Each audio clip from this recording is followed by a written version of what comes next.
You're listening to the Market Update with Moneyweb, brought to you by the Right Choice Investment from Discovery Invest. And coming up on Game Plan tonight, Golden Arrows coach talks about his club's unbeaten run in the PSL so far. Paul True talks about preparations for the IRB 7 Series without some of his stalwarts. And Bongani Mwelasi looks ahead to the first title defence tomorrow night. But also out today was information from Old Mutual PLC. It was an interim management statement for the 9 months to the end of September, and we're very privileged tonight. We've got Todd Buchholz in from California, and now Clyde Rossouw all the way from Cape Town. It must be tough to bring you up north, Clyde, but I'm sure by now you've had a chance to look at what Old Mutual had to say. Yeah, good evening, Alec. Thank you. Yeah, I think if you look at Old Mutual, I suppose when a share price is down 65% year to date, there's bound to be some bad news to follow. And I think if you look at the trading update they gave today, there were certainly bad bits and there were a couple of encouraging bits. But what I think the most encouraging thing from the trading update was the concentration on the two key issues which are facing all financial services businesses today. The first one is capital, and the second one is liquidity. Can you realize assets in the current environment? And I think on both of those scores, I think the results were probably slightly better than what people were thinking, and not even a month ago. And I think you've obviously seen a bit of a rebound in Old Mutual share price today, on the back of that. Yeah, very much against the trend. The Old Mutual price was up 6% in London on a day when London, the market there, was down by 5%. So it really must have been heartening news. Yes, I think, again, if you look at Old Mutual, there's a lot of trapped value sitting in the business structure.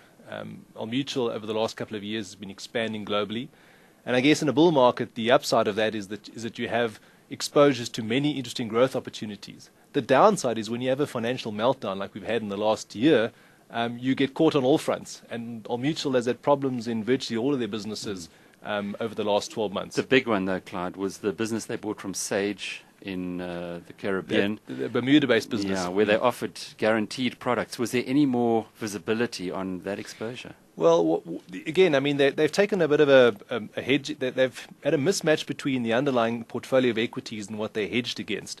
And I think what's come out of these numbers is that they've managed to improve the efficiency of the hedge. And therefore, the actual loss, there was still a loss of about £107 million that they took in this last quarter. So these are big numbers.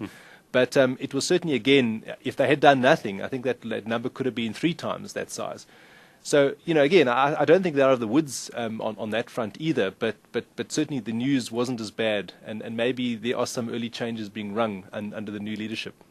You've got a lot of smart guys who work with you. How are you fellows reading at Investec Asset Management? You reading these markets? Well, at the moment, I think I was encouraged to hear some of the comments that Todd made. There's no doubt in my mind that the environment is going to be tough, and 2009 is going to be a tough year economically, both in South Africa and abroad. There's no doubt in my mind about that. And I wouldn't be surprised to see corporate earnings for a lot of companies being under a lot of pressure. But the question we find ourselves asking time and time again is how much of that is in the price? Because we've had a halving of a lot of share prices, in some cases more than that. So I think the way we're seeing things at the moment is I think there are a couple of rays of light on the horizon. Certainly internationally, I think we'll see tough numbers, but valuations of global stock markets are unbelievably cheap. And even if you knock earnings by 40% next year, they still look reasonably cheap. And then domestically, I think for the first time in a long time, we're seeing some encouraging signs that the Reserve Bank might be looking to cut interest rates. I was interested to note that Australia cut by 2% very recently, and we've of course spoken about the rate cuts in Europe and in the UK. And I think it's about time that South Africa will follow suit. And that's always good news for equity prices. Clyde Rossouw is with Investec Asset Management. David Shapiro is with Sasfin. And we heard tonight from Todd Buchholz, who is an advisor, or was an advisor to the White House, George Bush Sr., and he says he tried to help out George W. Bush, didn't get terribly far there.